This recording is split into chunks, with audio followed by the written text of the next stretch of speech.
Keylan, first of all, I appreciate the time. Congratulations to you and all your boys up front now. Listen, there's only one way to play football, and that's tough and physical. And you guys have laid down the gauntlet literally from Dublin on. And again, it's you and all your guys. But I have a funny feeling you guys knew that before the season started, that up front you're going to be pretty good. Yes, sir. I think, me being a new guy, I kind of knew when I came in, like, we had a good O-line and we could be a really good front and be one of the better O-lines in the ACC for sure. What was it about, when you hit the transfer portal, about playing for Brent Key and Jeep Wade and kind of playing on a team that was led and directed by an offensive lineman? Was there sort of a mentality that you were thinking, this is why I want to come here, because the mentality is going to start up front where I am? Yes, sir, for sure. I think, piggyback on what you said is totally right. Like, you see the mentality, the toughness that is instilled through Coach Key, through the O-line and through the whole unit. And I think that's really what you want in the O-line up front. So as a whole team, I think that's what you need. Keylan, it seems like, and we've had him on a bunch, but it seems like your quarterback, Haynes King, kind of has that offensive lineman mentality too. I mean, obviously you guys have all kinds of weapons you can throw it, but I mean, he can run too, but he's kind of got a little edginess to him too, doesn't he? I mean, he kind of relates to what you guys are doing up front. For sure. I mean, he's a Texas boy through and through. He's tough. He's what you want in a quarterback. He's going to stand in there and take some shots, and he's a big-time player, so we love to have him. When he rolls the pocket, how hard is it for you? Because he may pull up and throw a pass 20 yards downfield.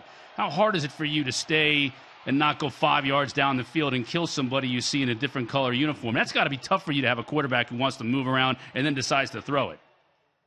Yeah, I mean, it's definitely something you got to be aware of, but I mean, it's more of a privilege than anything, just having him back there, being able to run that thing and throw it. So, I mean, it's great. Like I said, we're great to have him. You mentioned being the new guy there. At what point in time did you know what, this is a natural fit for me? I mean, I kind of feel like I've been at Georgia Tech from day one.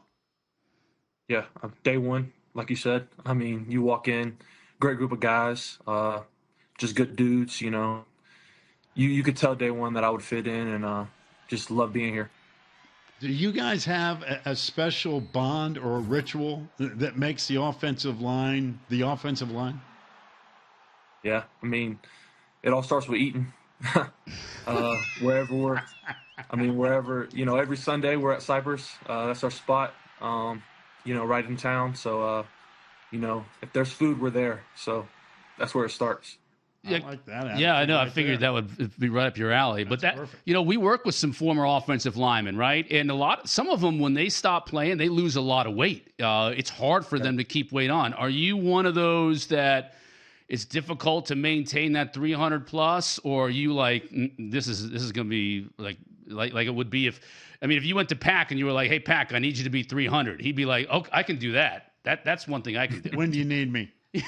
When do you need me there? Next week? Yeah. No, I definitely enjoy food. You? Yeah, I definitely enjoy food. I've always been a big guy. I love eating, so it's not a hard thing for me to keep weight on. All right, so when you guys decide, all right, it's time to get our grub on, and the offensive lineman gets together, and all you guys are doing your thing, well, what's the go-to? Like, if I said to you, I'm going to give you an unlimited budget, where are we going, and what are we eating as a group? What's the answer there?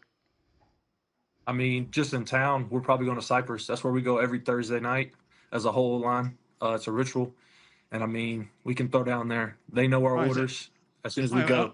Okay, so what's the order? Like, I'm going to get 75 pounds of prime rib. I mean, what do we, like I'm saying, I'm going to give you the ultimate buffet. Oh, okay. Keylan, so what are we ordering here? What are we doing? I mean, you got to have some steaks in there, ribs. I mean, anything, honestly. Anything, meat, potatoes, greens, anything at all. Now, it sounds like the greens are just going to get in the way, right? Man. Garnish, pure carnivore. Yeah. Are there? You don't have to mention any names. It's all right. But are there teammates that maybe lose a step of quickness, or because they put on a little bit too much weight, and you got to be like, hey, You got 2 more ribs on your plate. You're putting, you're about 330 right now. Let me have those. Yeah, there is. I mean, I'm guilty at that. I can just go ahead and tell you.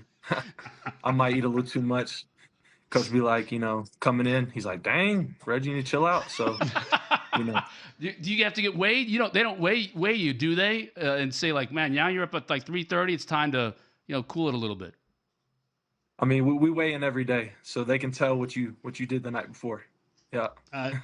Now, nobody orders a salad, do they? I mean, if somebody orders a salad, are they kicked out? That's just a complete waste of time, isn't it? Yeah. I mean, we might have had a guy one time, he's on a diet. He might have, but it doesn't happen no more. We took care of that. Keylan, you're playing Notre Dame this week. They're known since the beginning of time as having great offensive linemen, winning in the trenches, all that kind of stuff. They're not all about spreading it out. That's for people in Texas.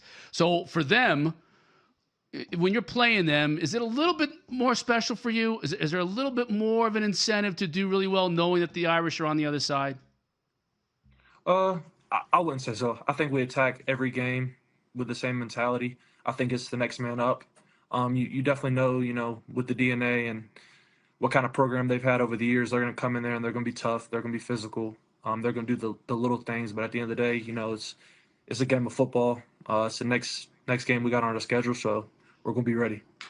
It's also a game that could last about 2 hours and 45 minutes because you guys want to line up and knock somebody in the dirt and hit them again and hit them again. And that's their style too. I mean, if you like old school rock'em sock'em football, it feels like Georgia Tech, Notre Dame this weekend's your kind of game.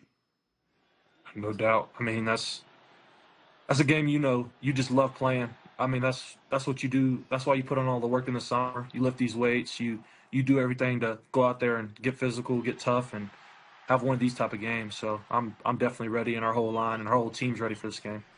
All right, we talked a lot about the big offensive lineman, but have you seen this kid Tyler Warren at Penn State? No. Okay, no, so he's you talking about the guy listed. that went in motion? Yes, so he's listed as a tight end, but he takes snaps at quarterback. He takes snaps at running back. He was a center, but he was eligible because he was on the end of the line on a play, and he caught like a 30-yard touchdown pass. I know you were a tight end in high school. I know you were a great basketball player, and I know you even you threw the ball a little bit in high school. What do we have to do to get Buster Faulkner to get you involved in a play where you're either throwing the ball or catching the ball or running it? I mean, I think it starts with an eligible number, I mean, with the right package, I can do it all. So I've definitely lobbied for it, but I mean, I think it's just, I think I'm a O-line, I'm an O-lineman, I'm a right guard, so I think that's kind of where I stand. But hey, I'm all for it. Maybe you can talk to him. Yeah, I mean, listen, Cotter, you got some pull. Your jacket. Yeah, I don't have a whole lot of pull. That's a local call for you. That's a local phone call. Faulkner's like, you just sit in that basement and run your mouth, and I'll deal with the offense, all right? Hey, by the way, I read the story about the bloody nose and all this stuff. What's the story behind all this? I mean, have we figured it out yet? I mean, I've had it forever. I don't know. I guess my nose is sensitive. I don't know. I mean, basketball growing up, football, I just kind of always had, I guess, run hot. That's what they just always say. You're running hot, so you get a nosebleed. I don't know. I've always had them, but just learn to deal with them. I got to be honest with you, Keylan. I think it should be almost mandatory that every offensive lineman has it, because I think there'd be nothing more impressive than the entire offensive line comes out of the huddle for the first snap of the game, and everybody's got a bloody jersey. That's just part to me to be like, boys, you're in for 60 minutes, so deal with it. I think it's a great look. Ready to play some football then, you're ready to go. But, by the way, when you taste your own blood like that, I mean, I got to figure as wound up as you guys get on game day, it's time to go, right? I mean, it's like, hey, that's just par for the course. That's part of it. It's war. We're ready to go. Man, I love it. Keylan, real quickly on this, how often does Brent Key come, like in a game when it's a close game, or maybe you got to protect the lead, you go into 4-minute offense, and personally challenge you guys? And I would think that would mean a little bit more when your head coach is also an offensive lineman, and he's saying, we're going to run the football. Here's a shot of him right here. We're going to run it on every play, and we're going to win the game right here. Yeah, I mean, he's the head coach, but you can kind of I mean, he's always moseying around. He's with the O-lineman. He's the O-line guy through and through. We all know that, and when we get a challenge from him, it's a direct challenge, and it's also there's always a message behind it. He's always, it's not just him dogging you out. It's like, hey, this is what we got to do better at, and then we're gonna go out there and we're gonna do it. So, we enjoy it. Yeah, I was going to say he's about as real as it gets when it comes to the game. You know what? It's a tough, physical football game. That's the way it's supposed to be played. And you guys are getting the job done, man. 5-2 so far, but again, a humongous opportunity for you and your guys this weekend. And we wish you nothing but the best. And man, I hope I'm in Atlanta on a Thursday one night. I'd like to come by and have some ribs with you guys. Hey, you're invited whenever you want. You better get there early. There ain't going to be any left. I like the sound of that already. Keylan, keep up the great work, man. We appreciate you joining us. Yes, sir. Thank you.